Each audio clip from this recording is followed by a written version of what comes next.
Hello, and thank you for tuning into the frequency of a new awareness.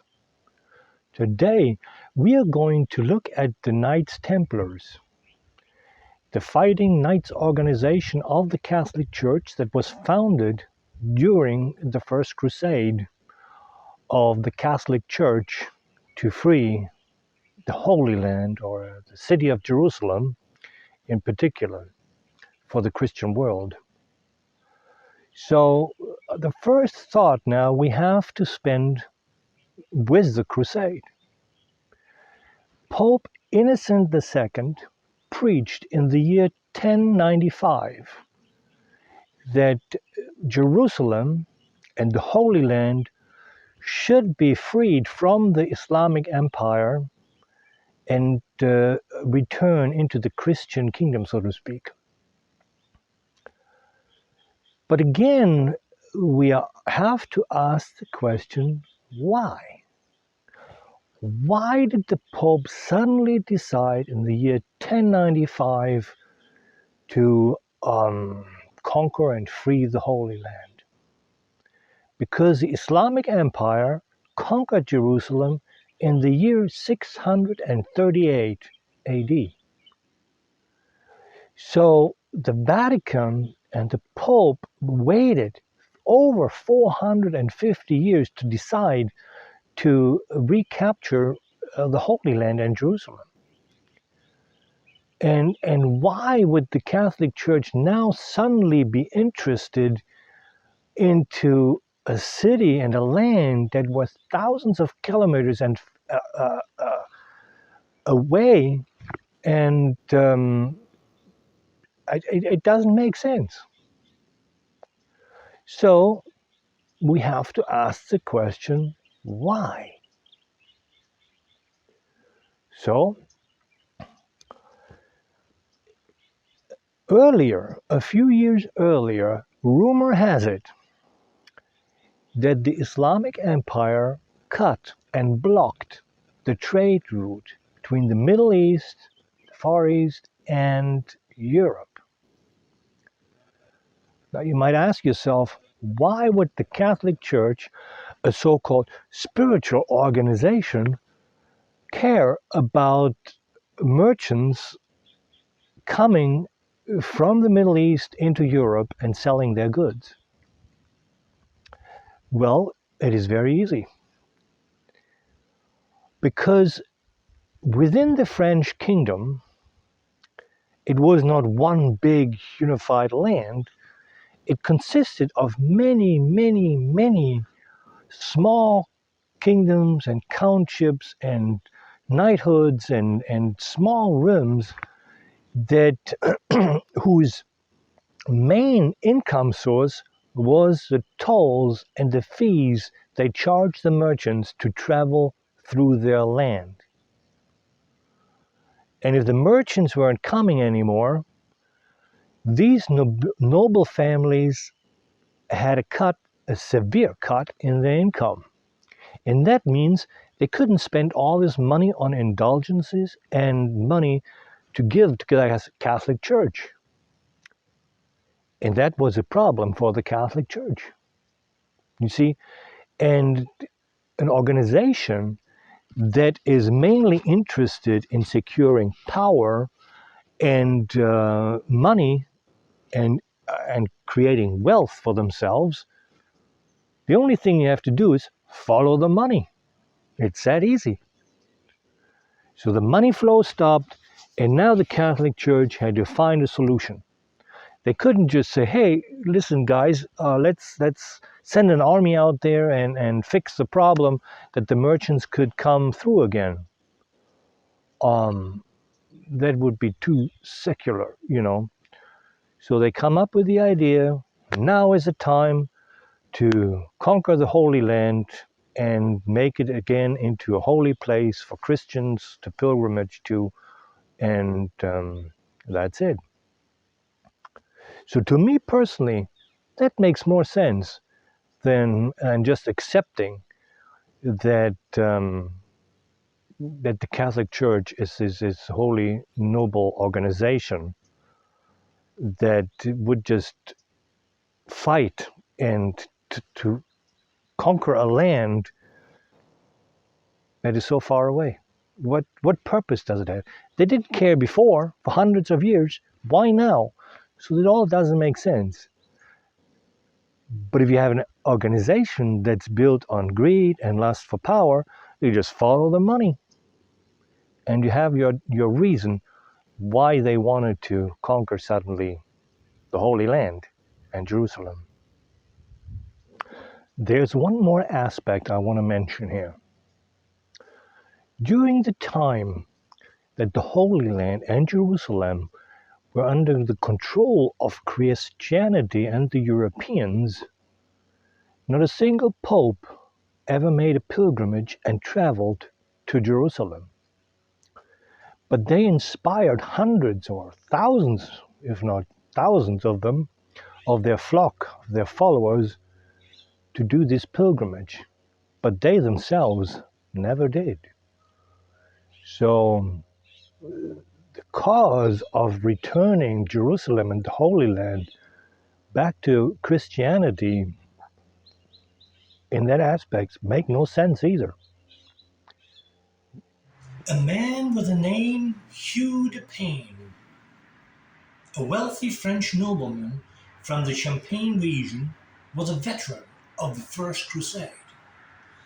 He assembled 8 knights, which were all related by blood or marriage, and returned to Jerusalem in the year 1118 AD, which was ruled by the King Baldwin as King of Jerusalem.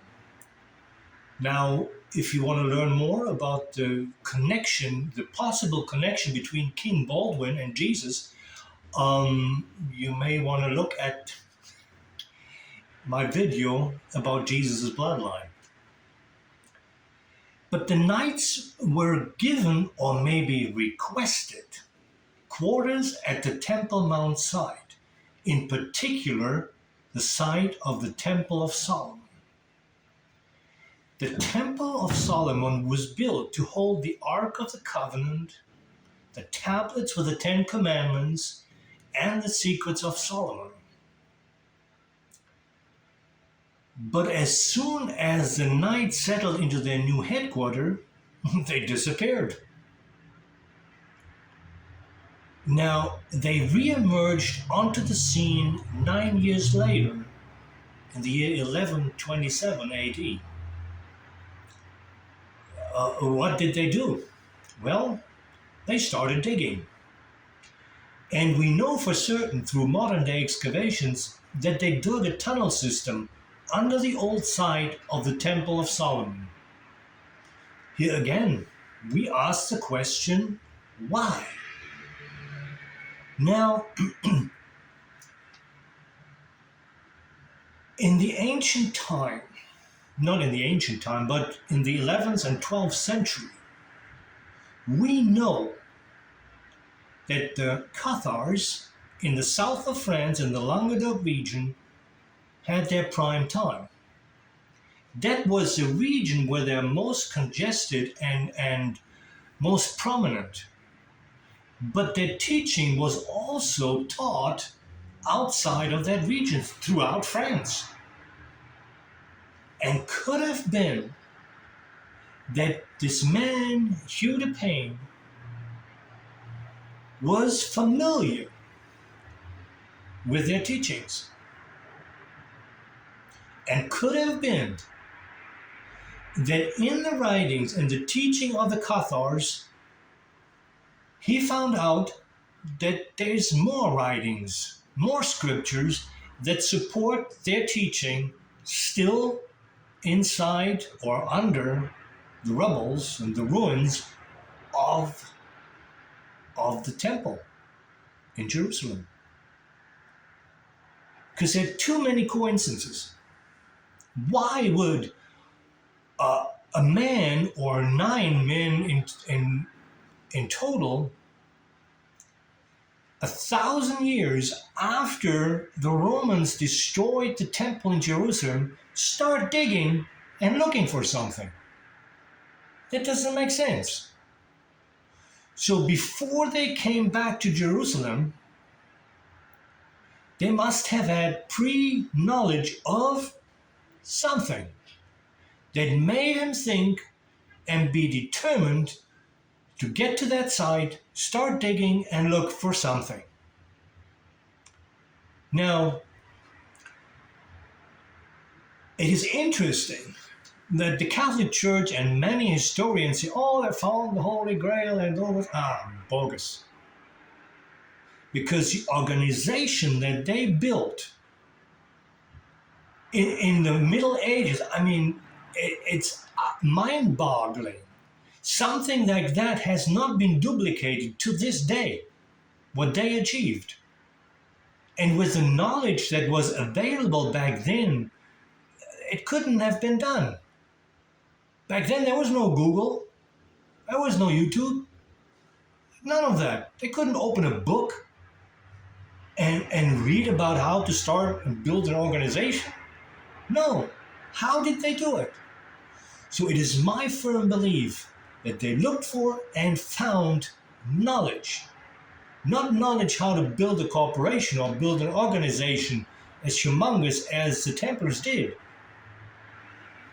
but how to tap into a power that is supporting everything they believe and strive for. And we come back to this kind in a later time in this video, but for now, I firmly believe that they found knowledge that is coincide with what the Cathars taught. And believe as soon as they returned to France, they started the organization, the Poor Order of Knights of the Temple of Solomon. In the year 1129 AD, the Knights Templar embarked on a powerful recruiting and fundraising campaign. They turned to wealthy noblemen, mainly throughout France, but also Europe. They asked for donations of money and land to support the Christian cause in the Holy Land. The Knights received grants for land in every part of Europe. The ranks of Knights also increased drastically. In order to become a member of the Knights Templar, the candidates had to be of noble birth and had to be already a knight. Then they had to give up all their property and holdings to the order. The knights were sworn to follow the precepts of poverty, chastity, obedience, and piety. But they were warriors as well. The knights were trained in all kinds of weaponry, and even their horses were trained to be weapons. The Knights Templar were Europe's first elite fighting army. And in about 10 years after the founding of the Order of the Knights Templar, Pope Innocent II, in the year 1137 AD, gave the Templars unprecedented privileges. They were exempt from taxes, could cross borders, and were under no one's authority except the Pope himself. Officially, these perks were granted out of gratitude for their contribution to the Crusade and protecting the pilgrims on their journey to Jerusalem.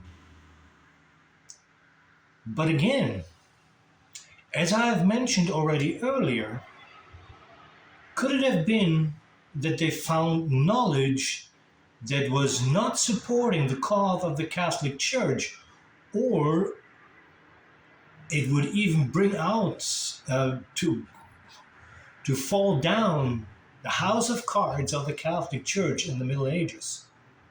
Could it be that there was some blackmail in there? We don't know. But why would an organization grant these wealthy privileges to this organization? Who knows? Because there were other orders of knights that were under the umbrella of the Catholic Church. The Order of the Hospitallers was one of them. But they didn't get all these perks. They didn't build this grand organization either. So, why? We don't know. We just speculate, and with some logical reasoning, I think we can go beyond what the Catholic Church is here telling us. The Order of the Knights Templar used these privileges to increase in power and influence all over Europe. The Order controlled an empire within an empire in the Middle Ages so powerful it was unrivaled in its wealth, even to this day. They began building churches and castles and strongholds throughout Europe. They bought farms and vineyards. They were involved in manufacture and import and export of trade goods. They even operated their own fleet of ships. This served as an infrastructure to support the fighting forces in the Holy Land. Only 5% of the Knights Templar were fighting in the East. The rest were involved in being the infrastructure. They became involved in the banking business by loaning money to everybody who needed it, from kings to cardinals. Even the way they started to protect the pilgrims was unusual for the time. The robbers robbed the people because of the money the pilgrims had to carry to finance their trip. So the order came up with the first kind of credit card system. The pilgrims could deposit at the closest Templar stronghold money or valuable goods and receive a piece of paper with a personal code. On their journey were Templar strongholds. The pilgrim would present the piece of paper, and they at the Templar strongholds would pay his expenses and write the amount spent on that paper. Upon return from the Holy Land, the pilgrim would present the piece of paper, and they would get a refund of the balance or had to pay the open balance. No money, no reason to be robbed. Problem solved. Finally, in 1187 AD, Jerusalem fell to the Islamic forces and the Crusades were over. After the Crusade and the loss of the Holy Land, the purpose of the Knights Templar seemed to be gone. There was no more reason for the order to exist. The French king Philip IV was very indebted to the Order of the Knights, and the Catholic Church felt quite uneasy to have an elite fighting force with nothing to do. And we don't know what the organization of the Knights Templar was holding over the Catholic Church to blackmail them. We don't know. And also, the French king was very indebted to the organization of the Knights. And in his own backyard was an organization that was so powerful that it was financially and economically far more powerful than the French Empire itself. So both organizations had interest of getting rid of the Knights Templar. So the Catholic Church and the French king conspired together to set a trap for the Knights. On Friday the 13th, 1307 AD, the French king called the Grand Master and all leaders of the Knights Templar to a meeting under the pretense to integrate the Knights into the French army. But at the same time, the leaders were with the French king. The French army raided every Templar stronghold and imprisoned every knight they found. With the help of the Catholic Church, bogus charges were filed against the order and their knights. the Catholic Inquisition obtained confessions through torture. It is interesting to mention that even though the French king was freed of paying his debts by getting rid of the creditor, he did not find any treasure or any kind of wealth in the Knight stronghold. It is said that by divine guidance, the Templars were warned of what was to come. And it is said, legend has it, that 2 ships sailed out of the harbor filled with the treasure and the wealth of the Knights Templars. But nobody knows where they went.